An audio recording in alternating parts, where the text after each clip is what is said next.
जय जगन्नाथ जय Shriram welcome to heart of education YouTube channel.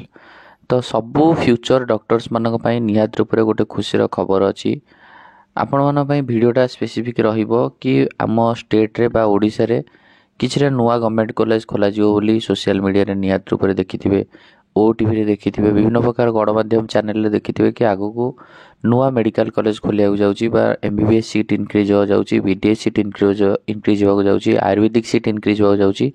तो सेही रिगार्डिंग एटा वीडियोटा रहिबो। प्रथम कथा आपण मान पाखे तो निहाती आइडिया थिबो आम स्टेट रे वर्तमान पे सुधा 12टा गवर्नमेंट मेडिकल कॉलेज अछि, 12टा गवर्नमेंट एमबीबीएस मेडिकल कॉलेज अछि, से बेला गोटे गवर्नमेंट बीडीएस कॉलेज अछि एंड से बेला आम स्टेट रे 3टा वर्तमान पे सेमी गवर्नमेंट एमबीबीएस कॉलेज अछि एंड जदि हम कहबे सेमिति 3टा डीम्ड यूनिवर्सिटी अछि जोटा कि सम ब्रांच 1 ब्रांच 2 एंड ड्रीम्स। 3टा सेमी गवर्नमेंट कहले Hitech Bhubaneswar, Hitech Rourkela and DRIEMS. गोटे गवर्नमेंट बीडीएस हमर एससीबी रची कटक आ 12टा गवर्नमेंट रहला। 3टा डीम्ड यूनिवर्सिटी रे सम 1 सम 2 एंड किम्स। तो ये जो रहला वर्तमान पई आको हम जदि कहबा या बाद आम स्टेट रे नुआ कौन कौन कॉलेज खोलेवा जाउची जेमति कि आपण माने समस्त किछरा किछि टिके जानिथिबे कि तालचेर एंड फुलबाणी ये 2टा कॉलेज वर्तमान पे जहाँ प्रेडिक्शन कराउची यही 2025 वर्ष रे ही यार सीट बढ़िबो। तो यार जदि सीट बढ़ुची ताले 100 सीट अप्रोक्सीमेटली बढ़ी जिवो। 100 सीट बढ़ी गले निहात रे 200 सीट बढ़ी जिवो। से बेला आगामी आगु को जदि हम देखिबा मयूरभंज रे हमर भी मेडिकल कॉलेज खोलिया जाउची मयूरभंज।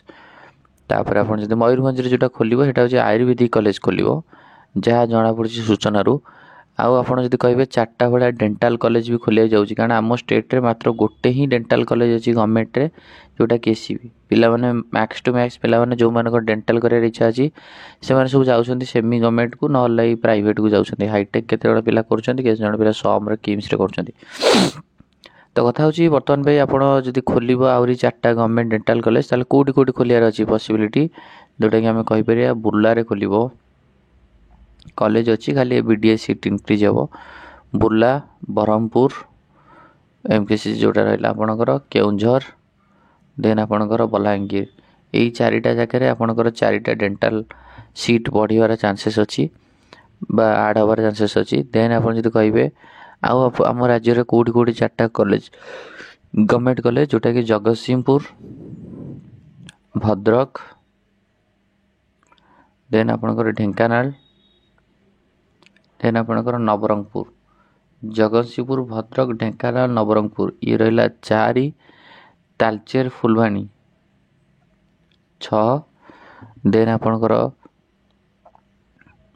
आउ बाकी रहा जो आपण मयूरभंज रे गोटे जोटा कि आयुर्वेदिक 7, देन आपणकर बुर्ला ब्रह्मपुर केउंझर ये सब जगह डेंटाल सीट बढ़िबो जोटा कि प्राय आम जना पड़ी आगु को बहुत सारा कॉलेज एंड बहुत सारा सीट इंक्रीज होबार अच्छी बट डिपेंड करे को वर्ष इंक्रीज होची। बट तालचेर आ फुलबाणी मोस्ट प्रोबेबली एई वर्ष ही एडमिशन होबार पॉसिबिलिटी बहुत अच्छी।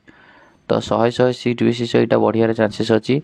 बाकी आउ जो डेंटाल सीट बढ़िबो मे भी बुर्ला रे डेंटाल ऐड हो पारे, ब्रह्मपुर रे डेंटाल ऐड हो पारे, केउंझर बलांगीर कोठी भी डेंटाल ऐड हो पारे कहि होबनी।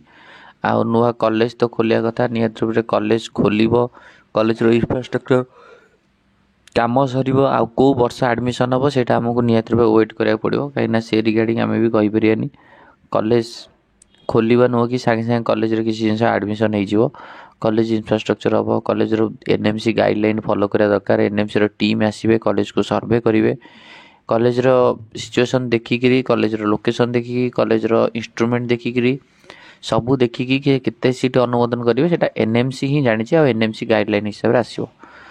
तो यहाँ थी आपको गोटे छोट इनफॉरमेशन आ समस्ते बर्तमान काउंसलिंग स्टार्ट हो काउंसलिंग स्टार्ट हेले ताको केमती करा स्टेप बाय स्टेप से वीडियो निहात रूप आसो। Thank you.